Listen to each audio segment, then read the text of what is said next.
Blues fans, what's going on? We've sacked Harry Redknapp, and I'm going to share my thoughts on it. We've had a few days now to process it all, but I think like most of you, I was shocked when it happened, and I'm still shocked now. Because it was just over 2 weeks ago that we all celebrated the job that Harry had done in the transfer window. Deadline day, drama at West Hills. For once, deadline day at Birmingham City was a positive story. And we were the story in the Championship. Harry working his magic, bringing in 4 players in the final hours, bringing in our new record signing, Hotter, and leaving us all saying, yes, finally, we've got a team. We've got a team that Harry can work with, and a team that hopefully can compete at the other end of the table for a change.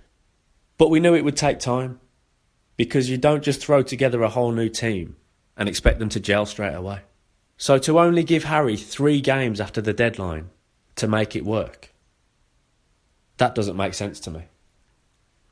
14 new players, 4 on deadline day, and 3 games later the manager's gone. And when you break those 3 games down, and you don't have to be a mathematician for this one, that's 6 halves of football. And of those 6 halves, I thought we looked absolutely fine in 3 of them. Because we played really well at Leeds, we looked like a good side. And I thought we continued that in the first half against Preston. We looked good. We played some nice football, scored a lovely goal. And we deserved to be 1-0 up. But as we all know, goals change games. And they don't just change games, they change seasons. And sometimes they change careers. And I'm sitting here now saying to myself, what if we'd have got that equaliser against Leeds when Colin had his header cleared off the line? What if we'd gone 2-0 up against Preston going into half-time? I think we'd have been fair value for both. And Harry would still be in a job. And it's a disappointing one for me. Not just because I think it might be a bit of a short-sighted decision, but because I so loved having Harry at Blues.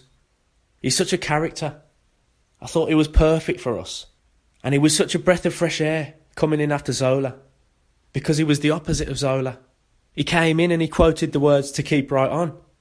He talked about what kind of a club we are. He just seemed to get it, to get us. And whether that actually means anything or not, in the grand scheme of things, as fans it feels like it means something. You want to have that rapport with your manager. That's what we lost when Rowett was sacked. And we had it back. And he had a certain cachet as a big name, as someone that's done big things in football.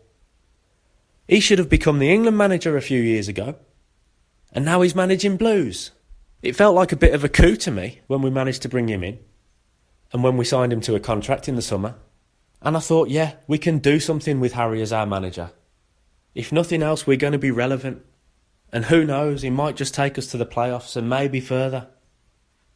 So for me, for us to get rid of him, after such a small sample size of games, it's left me saying, what's going on?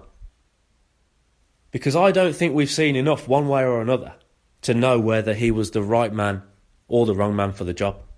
None of us can say with any certainty whether Harry could have turned things around or not, because we don't know. And that's why right now, even in football where rash decisions happen all the time, people are shocked because they can't believe Harry's been able to bring in all these players and only really got 3 games to work with them. And even then, even in those 3 games, his first choice 11 was never available to him. Because I think it's clear, first and foremost, that Adams is the biggest asset we've got at the club. A player we turned a 10 million bid down for. What if he was fully fit? How might things be different? It comes down to luck so much of the time in football. And I do feel for Harry because he's had such bad luck the last few weeks. And it wasn't just bad luck with injuries, it was in the transfer market as well. We saw how frustrated Harry got over the summer because so many of his top targets we couldn't get, or we nearly got, and we couldn't get over the line. But still, he leaves us, in my opinion, with a squad that is vastly, vastly improved. And like I said before, I thought Harry had 3 key hurdles. Number 1, to keep us up, he did it. Number 2, to revamp the squad, he did that. And number 3, to get us in the playoffs. And the fact that he never had a proper chance to do that is what disappoints me. And I don't think anyone can argue the fact that we're in a better position now than we were when Harry came in. For all of the cynics that said, oh, he's going to come in, he's going to bankrupt you. All we've done is stay in the division and sign some top talent, young players who are going to get better, players who are going to be assets for us. Look at Isaac Vassell. How much might he be worth in a couple of years' time? So I think there's a lot for us to build on. Again, he didn't sign Robbie Keane. He didn't sign Ashley Cole. He didn't bring in over-the-hill players who were on too much money. Now, some people have asked me, did we use Harry? Did we use him as a bargaining chip to bring in players, knowing that he wasn't going to be here for long after the transfer window? Maybe.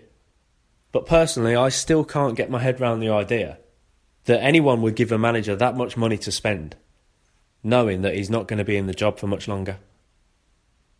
And then on the other hand, how much control did Harry really have over these signings? How many of these players that we brought in were actually chosen by Harry? Because we know that we've got Darren Dean in there and we've got Jeff Fatir, and they clearly hold an influence over what goes on. So could it be that Harry didn't actually have much of a say? And was it a case of players coming in who Harry had nothing to do with? That would make some sense, because you don't let a manager construct a whole new side and then get rid of him after 3 games. It does just seem that there's more than meets the eye on the whole thing. Because look at how long we gave Zola. And then we bring in Redknapp and he keeps us up. And we bring in all these players. And 3 games after the deadline, he's gone. I can't get my head around it. And I'm not trying to pull the wool over anyone's eyes. As much as I like Harry Redknapp, there were negatives. There were some bad signs the last few games, some worrying signs. We've lost 5 straight. And I know people are saying we've lost 6 straight, but I'm not going to hold the Bournemouth match against him. Because let's face it, we weren't going to go on a cup run this year. And we were the underdogs going into that game. And I thought we gave a good account of ourselves. But in the league, there have been things that you look at and you say, that's not a good sign in terms of the manager. Starting with Burton away. We looked all right, 1-0 up, everything rosy. But then we came out second half and we collapsed. They outplayed us. They made the right tactical adjustments and we didn't have a response. We looked like there was no leadership out there, no passion.